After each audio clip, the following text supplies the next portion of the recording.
El siguiente programa es una producción y presentación de... Hola, ¿cómo están? Muy buenas tardes, tengan todos ustedes. Gracias a Dios es jueves otra vez, te estamos dando la bienvenida al programa Volviendo a la Palabra. Te damos muchas gracias por escucharnos, te damos gracias por acompañarnos. Mi nombre es José Ángel Lara Castillo y me acompaña aquí en cabina como todos los jueves mi esposa Esmeralda Martínez. Ella te va a dar los números de teléfono por si quieres regalarnos una llamada y ella va a estar atendiendo todas tus llamadas.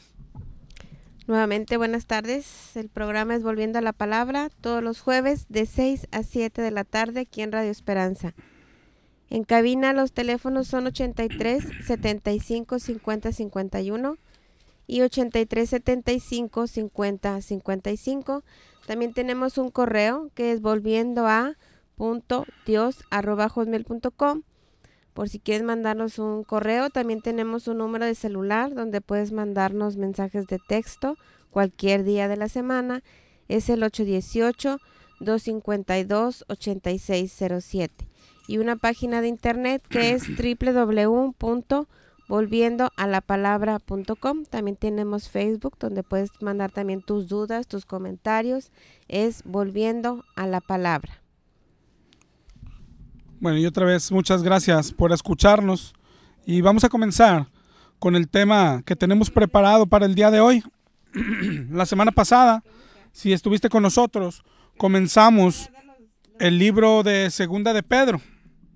La semana pasada avanzamos hasta Segunda de Pedro, 1:14, donde dice Pedro, sabiendo que en breve debo abandonar el cuerpo.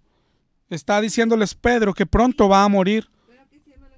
Y así de pasadita nos está diciendo lo que pasa al morir. Dice, tengo que abandonar el cuerpo. Es decir, cuando uno muere, el espíritu y el alma, que el alma venimos siendo nosotros, la persona, es el yo, abandona el cuerpo. Es lo mismo que dijo Pablo en 2 de Corintios 5:8. Pablo dijo, quisiéramos estar ausentes del cuerpo, es decir, afuera del cuerpo, y presentes al Señor. Y de eso es de lo que hablamos la semana pasada, lo que sucede cuando morimos nosotros o cuando alguien muere. Lo que sucede es que el cuerpo duerme. Todos los pasajes y versículos que tú ves en la Biblia que hablan de dormir, se está refiriendo al cuerpo. Mucha gente se confunde a veces, dice, pero acá dices tú que estamos ante Dios, aquí dice ellos que deben abandonar el cuerpo y acá dicen que estamos dormidos. Es que son verdad las dos. La Biblia es verdad, acuérdate. No debemos de elegir qué creer. Las dos partes son verdad. Y a veces nos confundimos en eso. A veces dicen, oye, ¿Jesús es Dios o es el Hijo de Dios? Y unos dicen, mira, aquí dice que es hijo de Dios, y hasta se alegran y dicen, ¿ves? Entonces es hijo. Pero y en la otra parte dice que es Dios.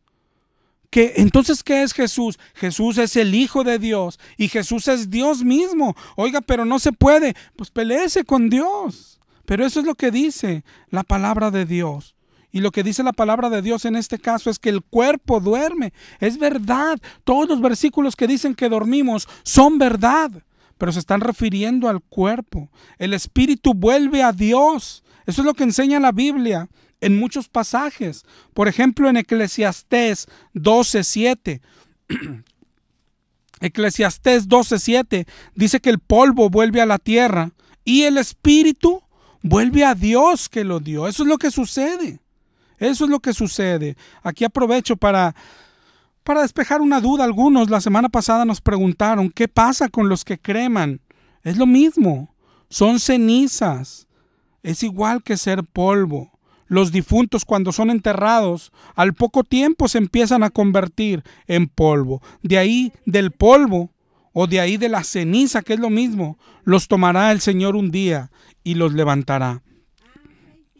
Pero debes de tener cuidado, en ningún lado de la Biblia se ve que prohíbe la cremación, pero tampoco se ve que nadie la practique. Lo natural es sepultar los cuerpos muertos y que suceda lo natural, que se conviertan en polvo, pero por sí mismo. ¿Ok? Los difuntos, cuando son enterrados, así se convierten en polvo, ¿verdad? Entonces, Acuérdate que el cristiano no es el que hace las cosas que no prohíbe la Biblia.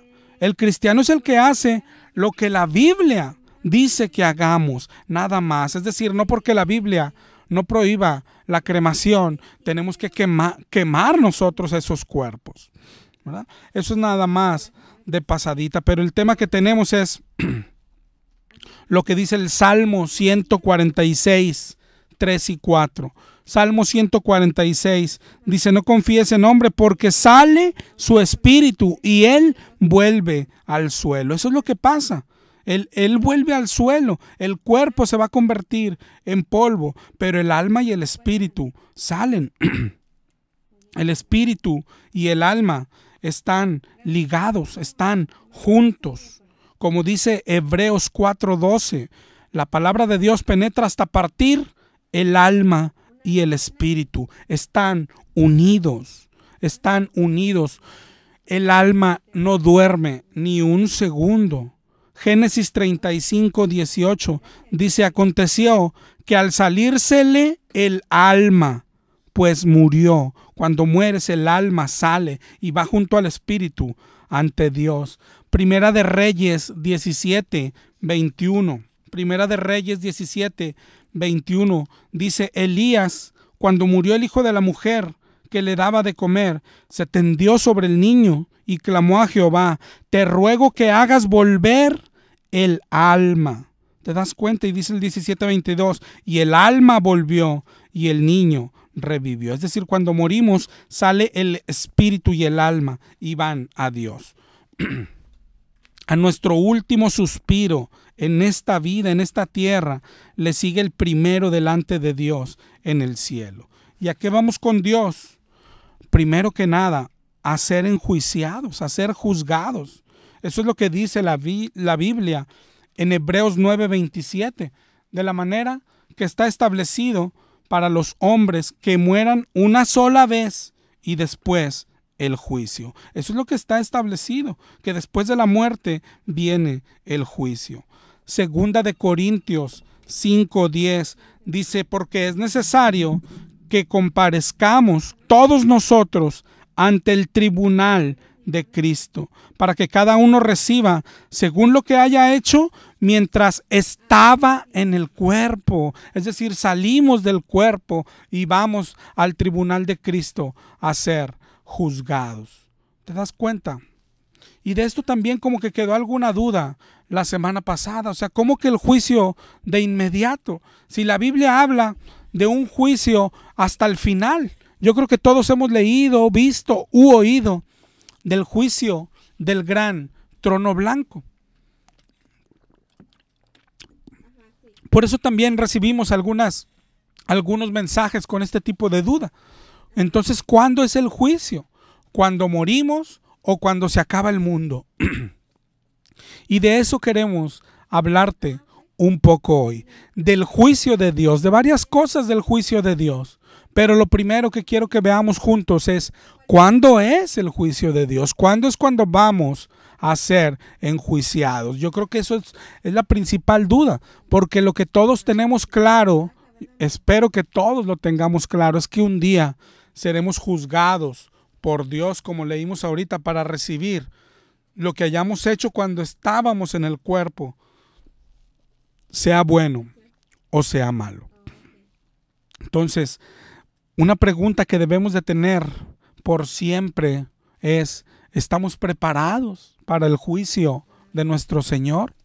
Entonces vamos a comenzar aquí. Acerca tu Biblia y vamos a ver las partes donde la Biblia habla del juicio. Primero vamos a comenzar por el juicio del gran trono blanco. Si te das cuenta, vamos a comenzar de atrás para adelante, pero así nos va a quedar más claro. Por ejemplo, el juicio del gran trono blanco está casi al final de la Biblia, allá en Apocalipsis 20, en el 20:11, de ahí en adelante, para ser exacto. Si tienes en tu Biblia ya Apocalipsis 20:11, dice: vi un gran trono blanco y al que estaba sentado en él, de delante del cual huyeron la tierra y el cielo, y ningún lugar se encontró para ellos. Y vi a los muertos, grandes y pequeños, de pie ante Dios. y los libros fueron abiertos. Y otro libro fue abierto, el cual es el libro de la vida. Y fueron juzgados los muertos por las cosas que estaban escritos en los libros, según sus obras. Y el mar entregó los muertos que había en él, y la muerte y el Hades entregaron los muertos que había en ellos, y fueron juzgados cada uno según sus obras. Y la muerte y el Hades fueron lanzados al fuego. Esta es la muerte segunda. Y el que no se halló inscrito en el libro de la vida fue lanzado al lago de fuego. Este es el juicio final. Después de esto, si estás ahí en tu Biblia, comienza Apocalipsis 21:1, pero ya mira cómo empieza. Dice: vi un cielo nuevo y una tierra nueva, porque el primer cielo y la primer tierra pasaron y el mar ya no existía más. Es decir, de ahí ya sigue el paraíso. Entonces este es el juicio. Es el juicio final, el de Apocalipsis 20:11. Ahora, pero como toda doctrina, si leyéramos solo esta parte de Apocalipsis 20, parece que este es el juicio de todos. Pero sabes, no es así. No es así. Si fuera este, ¿cómo sería? Hoy algunos enseñan que al morir, de hecho los que enseñan que dormiremos, del tema que hablamos la semana pasada, dicen que dormiremos hasta este día, hasta el día del juicio del gran trono blanco. ¿Qué dice la Biblia? ¿Sabes? Basta ir un poquito para atrás. Acuérdate siempre, la lucha de este programa desde que comenzamos en radio es que el pueblo que se dice a sí mismo cristiano regrese a la palabra de Dios por su cuenta. Los que nos decimos cristianos tenemos que leer la Biblia, no conformarnos con lo que nos enseñan los domingos. Y después de tomar la Biblia, hay otra cosa que también tenemos que aprender, saber y que hemos insistido en cómo debemos interpretarla. Hay reglas para entender la Biblia muy básicas. Por ejemplo, la primera es, esta debes de grabártela: no se puede hacer una doctrina con un solo versículo. No se puede tener doctrinas con un solo versículo. Para formar una doctrina correcta, tenemos que tener todos los versos que hablen del mismo tema. Por ejemplo, en este caso, no podemos todavía decidir si este es nuestro juicio o es el juicio para todos solo por ver este capítulo, este versículo. Solo por este verso. Hay que buscar más. Y la segunda regla también primordial: cada verso debe ser entendido en su contexto. El contexto son los versículos y capítulos previos y los versículos y capítulos posteriores al que estamos estudiando. Así debemos estudiar la Biblia. Otra cosa también, ya que estamos hablando de pasadita de esto, acuérdate siempre al estudiar la Biblia, es bueno tener herramientas, es bueno tener diccionarios, es bueno tener concordancias, todo lo que nos ayude a entender mejor cada tema. Por ejemplo, hoy vamos a estudiar el juicio de Dios, ¿sabes? Pues primero vamos a definir qué es un juicio. Todos más o menos tenemos una idea. Un juicio es cuando estamos ante un juez para ser juzgados por algo que hicimos. Pero en el diccionario bíblico es muchísimo más simple y nos va a dar más luz. En el diccionario griego la definición es muy ilustrativa. Juicio es la palabra crisis, que significa decisión, a favor o en contra, pero juicio, hacer juicio es tomar una decisión. Eso es lo que significa la palabra juicio. Entonces el juicio, por ejemplo, para nosotros, es el momento en el que Dios, que es el juez, decide si recibiremos recompensa o si recibiremos castigo. Así de fácil, como vimos ahorita en 2 de Corintios 5:10, es necesario que todos comparezcamos ante el tribunal de Cristo para que cada quien reciba según lo que haya hecho mientras estaba en el cuerpo, sea bueno o sea malo. Recibiremos entrada al cielo o al infierno. Se decidirá si el Señor nos da vida eterna o muerte eterna. Para eso es el juicio. ¿Quién es el juez? Como ahorita dijimos, el juez es nuestro Señor, Jesús, nuestro Dios. Pero lo más maravilloso que dice la Biblia es cómo es nuestro juez. En muchísimos pasajes, por ejemplo en 2 de Timoteo 4:8, dice, la cual me dará, hablando de la corona, dice, la cual me dará el Señor, juez justo. Juez justo.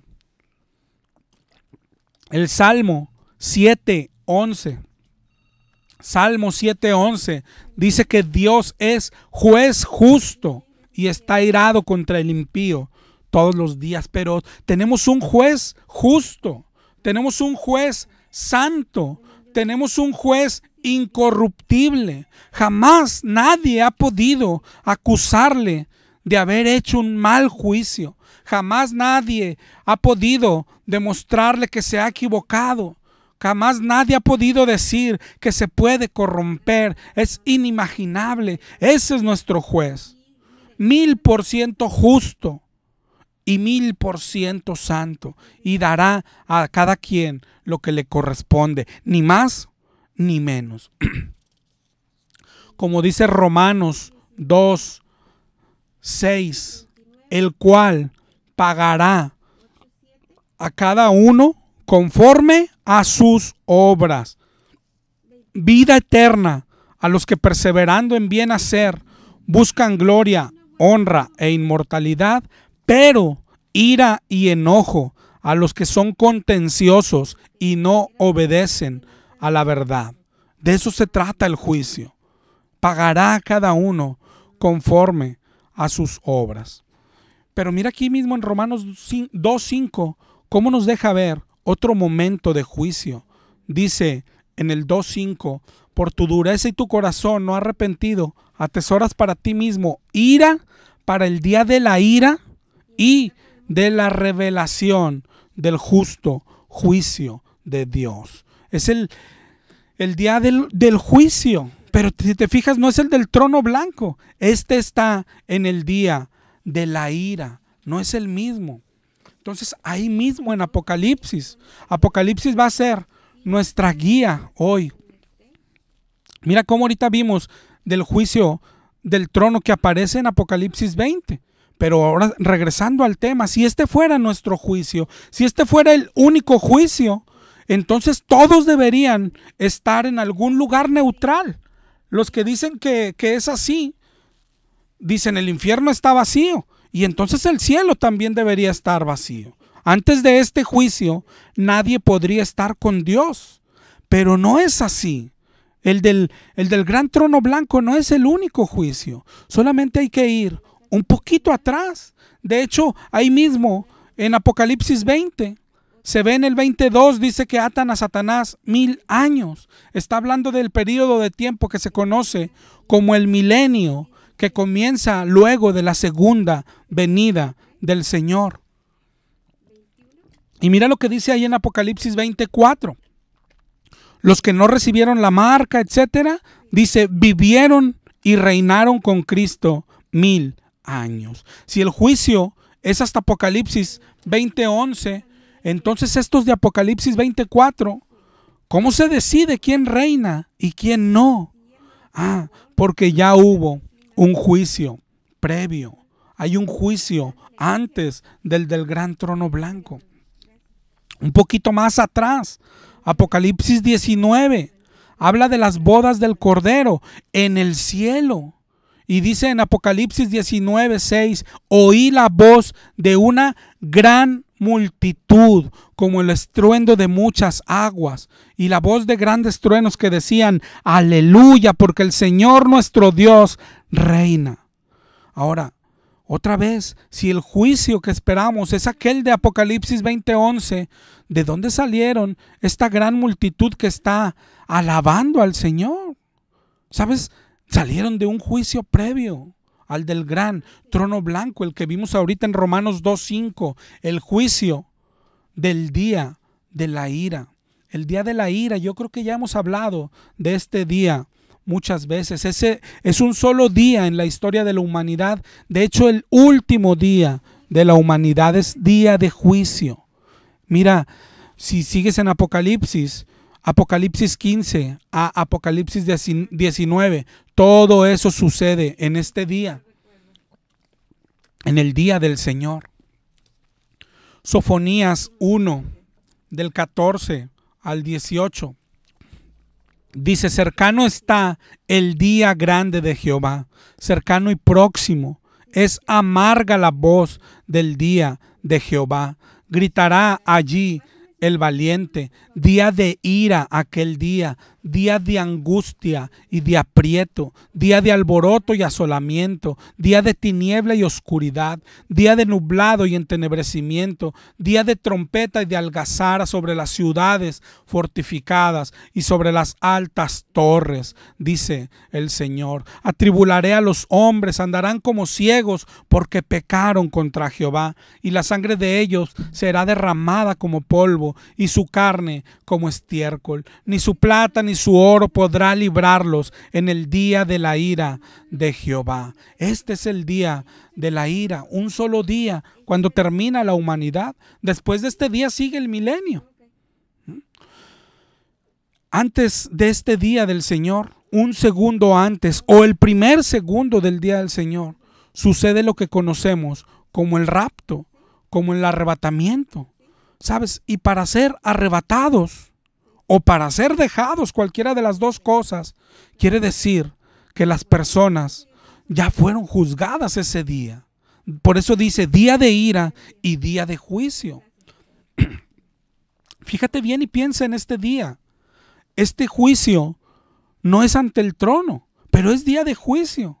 ¿Cómo sabrás el resultado? ¿Cómo sabrás el veredicto ese día? Si el Señor viniera hoy, el que empieza a levantar sus pies del suelo, el que empieza a flotar, el que empieza a ser absorbido por el cielo, es porque fue declarado justo, porque fue declarado hijo de Dios. Y el que no se despega ni un céntimo de la tierra, por más que brinque, por más que llore, por más que grite, es porque fue declarado culpable, enemigo de Dios, y se va a quedar a sufrir el castigo, el día de la ira del Señor. Es decir, toda la ira de Dios caerá sobre él.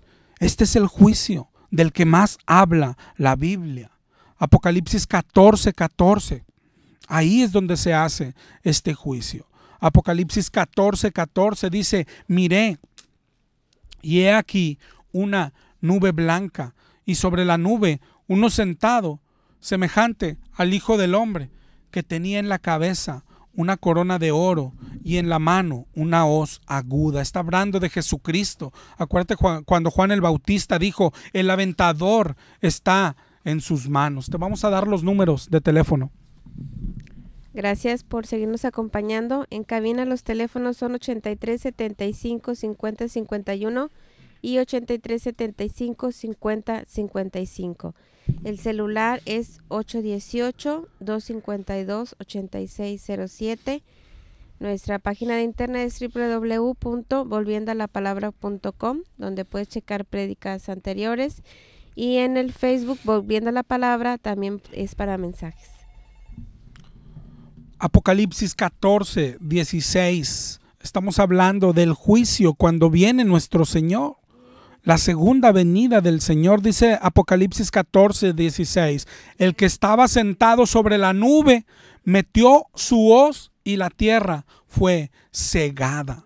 El día del juicio es del que hablaba siempre Jesús, el día de la siega, el día de su regreso, cuando separa a los buenos de los malos. Dice Lucas 21:27, verán al Hijo del Hombre que vendrá en una nube con poder y gran gloria. Ese día pasará lo que dice Primera de Tesalonicenses 4:17, los muertos en Cristo resucitarán primero, y después los que hayamos quedado seremos arrebatados junto con ellos en las nubes para recibir al Señor en el aire. Este es el juicio del que habló Jesús. Jesús dijo en Mateo 25, del 1 al 13 primero: Si te fijas en el 25:10, está hablando de las 10 vírgenes.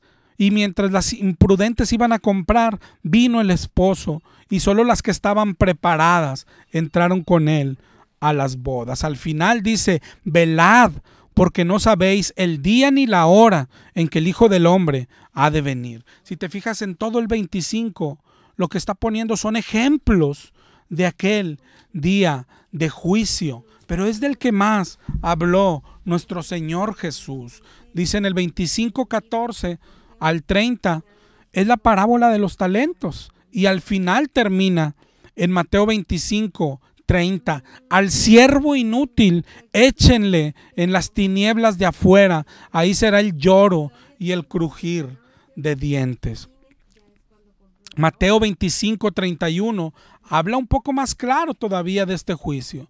Dice: cuando el Hijo del Hombre venga en su gloria y sus ángeles con él, se sentará en su trono, serán reunidas las naciones y apartará a los unos de los otros. Es decir, hará juicio. Los apartará como aparta el pastor las ovejas de los cabritos. Este es el juicio que hará el mismo Jesucristo. En este sí podemos estar. Este puede ser nuestro juicio. Y la pregunta es si estamos preparados. El Señor puede bajar hoy mismo. El Señor puede venir mañana. Y si no comenzamos a flotar, es que no, hemos sido dejados para recibir castigo. Y no importa todo lo que gritemos, ese día ya no hay piedad. La misericordia de nuestro Señor es hoy. El arrepentimiento es hoy. Ahora bien, si este sí puede ser nuestro juicio, pero los que ya han muerto, o si morimos antes de que venga nuestro Señor, ahí otra vez los que dicen que dormimos, dicen: bueno, no dormimos hasta el juicio del gran trono blanco, pero sí dormimos hasta este día de juicio. Podría ser. Pero mira, para empezar lo que leímos ahorita, los muertos en Cristo resucitarán primero. Esa es la primera resurrección, es el día de la primera resurrección. Ahí los que resuciten, todos despertarán para gloria, para reunirse con nuestro Señor en cuerpo, porque en alma ya lo hicieron. Así como en la segunda resurrección, todos despiertan para castigo.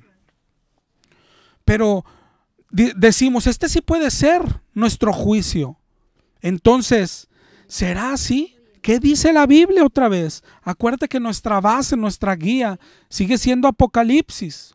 Y si vamos otra vez un poquito para atrás, te digo que hoy empezamos a leer de adelante para atrás. En Apocalipsis 7 habla de 144,000 sellados. En Apocalipsis 7:9 habla de una gran multitud, la cual nadie podía contar, de todas naciones, tribus y pueblos. Están en la presencia de Dios, en la presencia del Cordero, y están clamando, están alabando, no están dormidos. ¿Quiénes son estos? Nos dice Apocalipsis 7:14. Son los que han emblanquecido sus ropas en la sangre del Cordero. Es decir, son los cristianos. Y ya están en el cielo. Y es antes del juicio del trono blanco. Y es también antes de la segunda venida del Señor. ¿Quiénes son?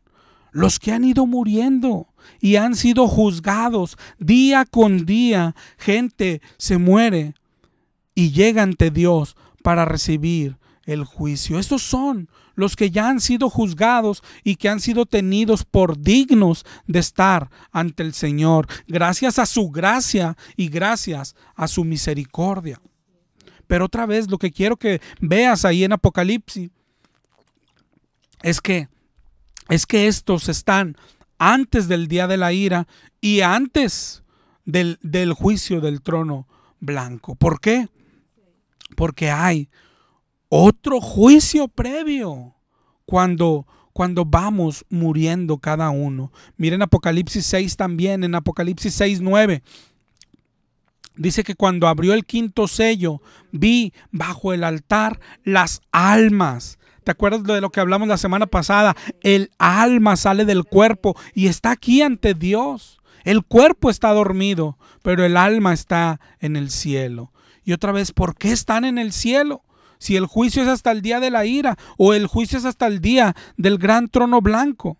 No, porque cuando morimos, dice Hebreos 9:7, que está determinado que el hombre muera una sola vez y después el juicio. Al morir, como dijimos ahorita, nuestro último respiro aquí sigue el primer respiro delante de Dios, y lo primero que haremos es ser juzgados por el Señor.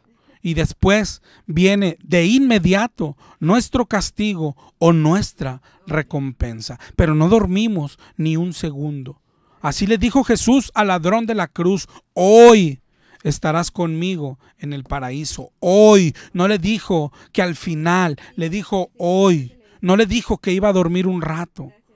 Y yo no creo que Jesús mienta. Así es el juicio. Al morir, no dejes que te tuerzan la palabra de Dios. Yo he escuchado gente que dice: no, pero es que la coma es antes o la coma es después y significa otra cosa. No dejes que nadie te tuerza la palabra así. El juicio es inmediato. A veces vemos a Jesús que habla mucho sobre el juicio, pero sobre el que Él hará en su segunda venida. Y pensamos: bueno, pero para eso falta mucho. Sí, pero no hay quien escape al juicio de Dios. Al morir seremos juzgados de inmediato. Yo no sé si esto te da temor o si tienes mucha confianza. Yo no sé si sepas en qué estás poniendo tu confianza. Jesús dijo en Mateo 10:28: no temas a los que matan el cuerpo, pero el alma no pueden matar, porque el alma no duerme. Dice: temed más bien aquel que puede destruir, ese sí, el alma y el cuerpo en el infierno. Es decir, tenemos que tener temor de Dios. Yo no sé si hasta aquí te queda claro lo que pasa al morir, cómo el cuerpo duerme y cómo el espíritu y el alma van ante Dios, pero van a recibir juicio, como leímos en 2 de Corintios 5:8 dice: quisiéramos estar ausentes del cuerpo y presentes al Señor. Nuestra alma está ausente del cuerpo. Y dice en el 5:10: porque es necesario que comparezcamos ante el tribunal de Cristo para recibir según lo que hayamos hecho mientras estábamos en el cuerpo, sea bueno o sea malo, sea recompensa o sea castigo. Todos habremos de ser juzgados, ya sea si mueres hoy o en 100 años. Al morir de inmediato aparecerás delante de Dios para ser juzgado. La otra es si la muerte no te alcanza. Es decir, como dice Pablo, los que hayamos quedado, es decir, si viene primero nuestro Señor, seremos juzgados ese día, el día en que viene nuestro Señor. Nadie sabe cuándo ha de morir, y mucho menos nadie sabe cuándo regresa nuestro Señor. Puede ser hoy mismo, puede ser mañana, aunque en realidad poco pensamos en esto, cuando lo que el Señor nos mandó es velad. Velad. ¿Qué quiere decir velad? Tienes que vivir pensando en este día. Y nosotros vemos el regreso de nuestro Señor como algo muy lejano, como algo que no nos va a alcanzar, y más con las doctrinas que se predican hoy, que si el chip, que si el templo, que si el anticristo, que el Señor no viene, pero la palabra de Dios enseña que puede bajar en cualquier momento. Tenemos que estar preparados. ¿En qué estamos poniendo nuestra confianza? ¿Sabes siquiera cómo será el juicio?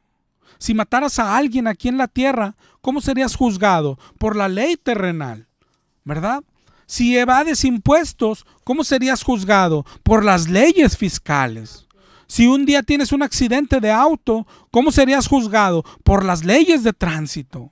Entonces nuestro juicio ante Dios será según la palabra de Dios. Por eso la insistencia de volver a la palabra de Dios. Dice Juan 12:48. Juan 12:48.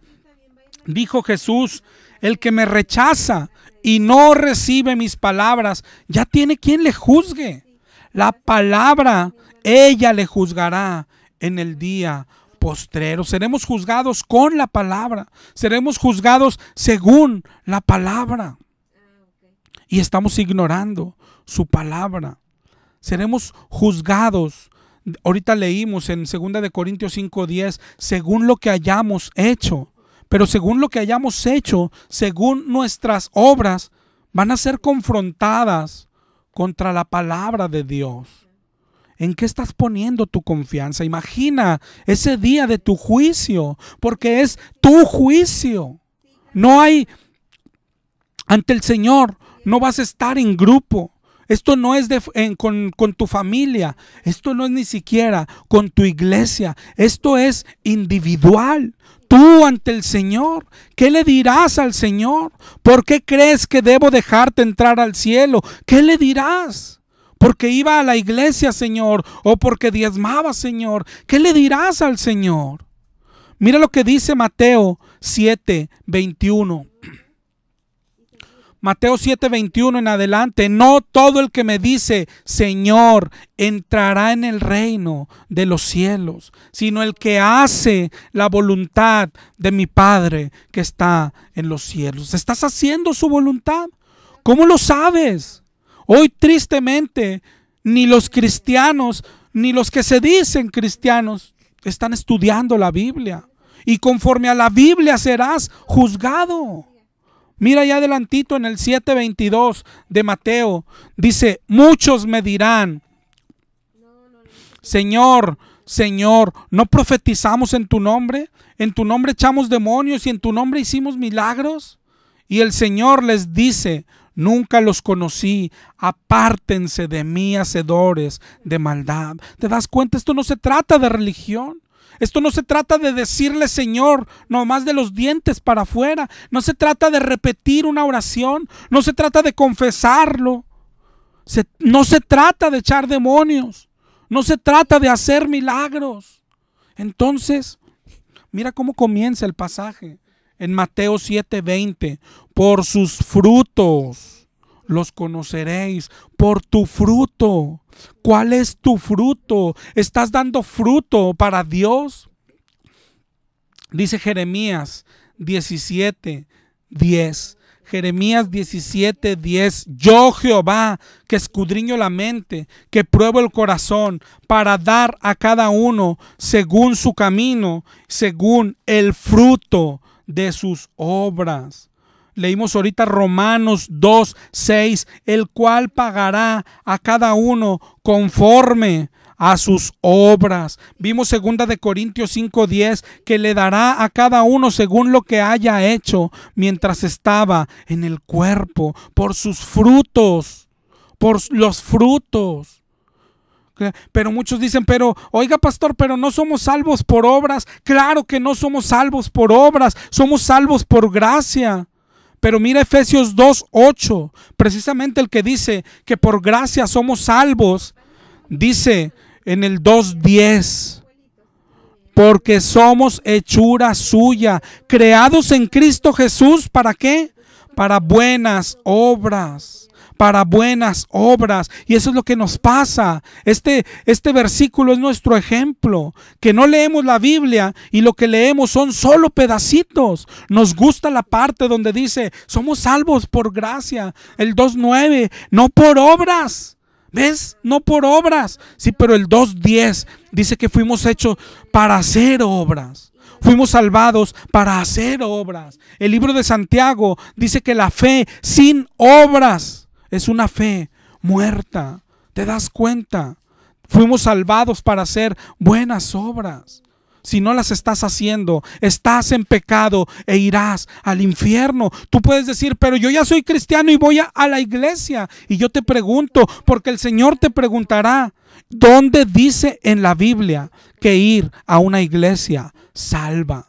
¿En dónde, hermano? Estamos ignorando mandamientos de Dios. Ahorita leíamos Mateo 25:31. Hasta el cansancio te lo he leído, te lo seguiré diciendo hasta que te lo aprendas. Mira de qué habla Mateo 25:31 en adelante. Habla del juicio. Dice: cuando el Hijo del Hombre venga en su gloria, se sentará en su trono y serán reunidas las naciones y apartará los unos de los otros. Hará juicio. Y mira lo que dice en el 25:34. Dirá a los de su derecha: venid, benditos de mi Padre, heredad del reino preparado para vosotros desde la fundación del mundo. ¿En qué se basará este juicio? Nosotros creemos que somos de los que nos dirá: vengan, entren al reino. Pero mira lo que dice, cómo se basa para hacer juicio el Señor. Dice en el 25:35: porque tuve hambre y me diste de comer, porque tuve sed y me diste de beber, porque fui forastero, me recogiste, porque estuve desnudo, me cubriste, porque estuve enfermo y me visitaste, porque estuve en la cárcel y viniste a mí. Y los justos le preguntan: ¿cuándo hicimos esto? Y el rey dice en el 25:40: cuando lo hicieron a uno de ellos, conmigo lo hiciste. ¿Lo estás haciendo? ¿Lo estás haciendo? Hoy decimos: no, yo quiero regresarle algo de todo lo que el Señor me da, y lo llevamos a la iglesia. Pero aquí dice que lo llevemos al necesitado. ¿Qué le dirás en tu juicio? ¿Por qué crees que vas a entrar al cielo? ¿Solo porque vas a la iglesia? ¿Porque le acomodas las sillas en la iglesia? ¿Porque cantas muy fuerte? ¿Porque levantas las manos? ¿Porque diezmas? ¿Porque nunca faltas? ¿Porque fuiste al encuentro? ¿Porque echaste demonios? ¿Porque atas y desatas? ¿Porque declaras? ¿Por qué? ¿En qué estás poniendo tu confianza? Mira lo trágico. El Señor no puede ser más claro, hermano. Está en tu Biblia. Mateo 25:41. Dirá a los de la izquierda: apártense de mí, malditos, al fuego eterno preparado para el diablo y sus ángeles, porque tuve hambre y no me diste de comer, porque tuve sed y no me diste de beber, porque fui forastero, no me recogiste, desnudo y no me vestiste, enfermo y no me visitaste. Y ellos dicen: ¿cuándo? Si no te vimos, Señor. Y el Señor les dice: cuando no lo hicieron con uno de estos, tampoco a mí lo hiciste. ¿Qué estás haciendo? ¿Lo estás haciendo con el Señor o no lo estás haciendo? Recapacita, mi hermano. No se es salvo por ir a una iglesia, aunque creas que es de buena doctrina. No importa si no tienes frutos. No importa. Tenemos que hacer obras. ¿Qué haces con el dinero del Señor? Ese es el meollo del asunto. Es que para hacer esto que Dios nos manda, se necesita dinero. Dinero que la mayoría creemos que es nuestro. Y le damos una limosna a Dios, el 10%, y creemos que debe estar contento. Pero no es así. Dios no es limosnero de nadie. Todo es de Dios. Y el que es cristiano solamente es administrador de los bienes de Dios. ¿Cómo estás gastando lo que se te entregó? No basta una religión. El juicio no se basa si diezmas o no diezmas. Aquí nos está diciendo lo que tienes que hacer con tu dinero. Vestir al desnudo, dar de comer al hambriento, visitar hospitales, visitar cárceles, llevar palabra. Así será el juicio. Así será el juicio. ¿Cuál crees que fue el pecado del rico con Lázaro? Que ignoró al pobre. Dice la palabra que el que ignora el clamor del pobre, aquel día gritará, pero Dios no lo escuchará. Ojalá y tus ojos sean abiertos. Hoy no predicamos salvación por obras, sino que el que es salvo practica obras, y que una fe sin obras está muerta. Mira, sigue ahí en Mateo 25. La parábola de los talentos también habla de algo que se nos preguntará el día del juicio. Primero nos dice quién es el jefe. Mira, empieza en el 25:14. Dice: porque el reino de los cielos es como un hombre que, yéndose lejos, llamó a sus siervos y les entregó sus bienes. El que se fue lejos es Jesús. Sus siervos somos nosotros, y lo que tenemos es de Jesús. Dice que a uno le dio 5, a otro 2 y a otro 1 talento. Y luego se fue. Y el que había recibido 5 talentos negoció con ellos y ganó otros 5 talentos. El que había recibido 2, ganó también otros 2. Pero el que recibió 1 fue y cavó en la tierra y escondió lo que era del Señor. Después vino el Señor, como estamos hablando, que vendrá un día a arreglar cuenta con los siervos. Llegó el que había recibido 5, trajo otros 5 y dijo: Señor, 5 talentos me entregaste y aquí tienes, gané otros 5. Y el Señor le dijo: bien, buen siervo y fiel. Sobre poco has sido fiel, sobre mucho te pondré. Llegó el que recibió 2. Le dijo: Señor, 2 talentos me diste, aquí tienes otros 2. Y también le dijo: bien, buen siervo fiel.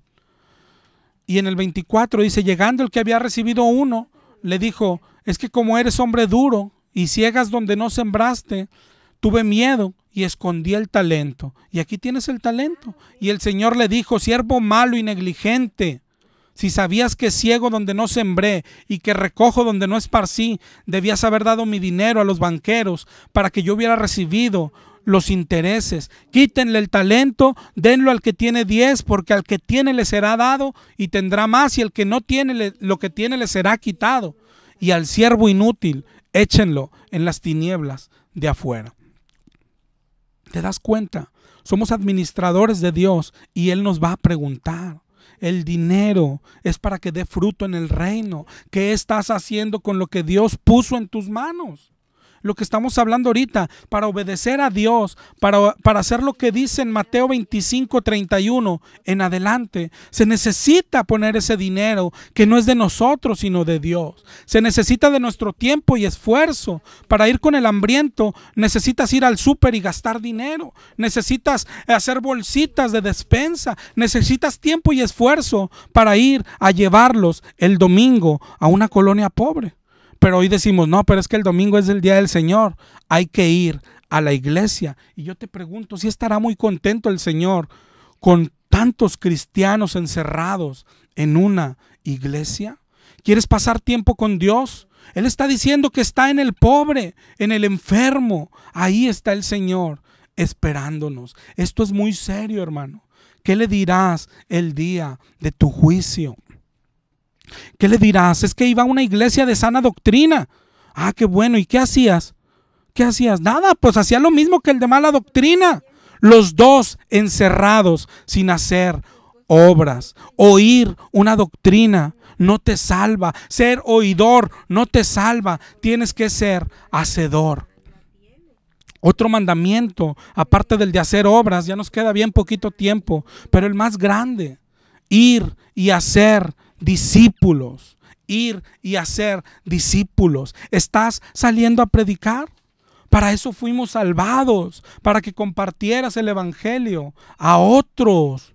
Hay una frase de Charles Spurgeon que dice que el que no tiene deseos de que otros se salven es porque él mismo no es salvo. La mayor prueba de que eres cristiano es que sales a predicar. Y hoy otra vez, la mayoría de los cristianos quieren predicar en la misma iglesia. Yo te pregunto, ¿eso para qué? Si ahí ya hay un pastor. La mies está en la calle, la gente se pierde en la calle, en las plazas, en las colonias, en los hospitales. ¿Y qué estás haciendo al respecto? Dice el Señor en Ezequiel 3:18, grábalo. Cuando yo dijere al impío: de cierto morirás, pero tú no le amonestas ni le hablas para que él sea percibido de su mal camino, el impío morirá, pero su sangre será demandada de tu mano. Hoy hay muchos cristianos que dicen: oiga, predica. No, es que a mí no me invitan a las iglesias, como no les gusta mi doctrina, pero ahí está la calle, muñeco. El mundo es tan grande, pero no eres salvo. Si no sientes carga por las personas, es porque tú mismo no eres salvo. Tu juicio será terrible. Recapacita, hermano. Hay muchas más cosas que ignoras. No te las puedo decir en una hora, ni aunque predique 100 años. Tienes que ir a la Biblia por tu cuenta. De esto se trata el programa, de esto se trata la exhortación. Ve a la Biblia, no le creas a nadie. No creas a nadie a ciegas. ¿Sabes cuál es la mayor exhortación que te he hecho? Yo no quiero que me creas a mí. Mi corazón arde en deseos de que regreses a la palabra de Dios, de que no le creas a ningún pastor, a ninguno, ni de buena o de mala doctrina. Si trae otro evangelio, dijo Pablo, ni aun que bajase un ángel del cielo, ni a mí, ni a Ángel Lara, ni a volviendo a la palabra. Regresa a la palabra de Dios. Cree la palabra de Dios, practica la palabra de Dios, vive la palabra de Dios. Seremos juzgados por la palabra de Dios. Seremos juzgados por la palabra de Dios. Y aunque vayas a la iglesia, hermano, dos cosas de las que hablamos hoy. Lo que habla Mateo 25, repasa completo Mateo 25. Si no estás haciendo obras, si no estás yendo a los pobres, si no estás yendo a los hospitales, si no estás gastando tu dinero ahí donde Jesús dice que estás en pecado. Y así vayas toda tu vida a la iglesia, tu final será terrible. Y lo segundo, si no estás predicando la palabra de Dios, si solo quieres predicarle a los mismos, los que se pierden están en la calle. Si no estás predicando en las calles, también estás en pecado y tu juicio también será terrible, aunque te llames cristiano. Dios te bendiga. Esto es ABC Noticias. Colegio Bilingüe Aida Rodríguez Sánchez presenta Mi ciudad. Pese a que una empresa automotriz está obligada a donar el 7% del terreno que ocupará al municipio de Pesquería, el alcalde José Gloria autorizó condonarles esta obligación como incentivo. Así lo informó el regidor del PAN, Ramiro Garza. Y por propuesta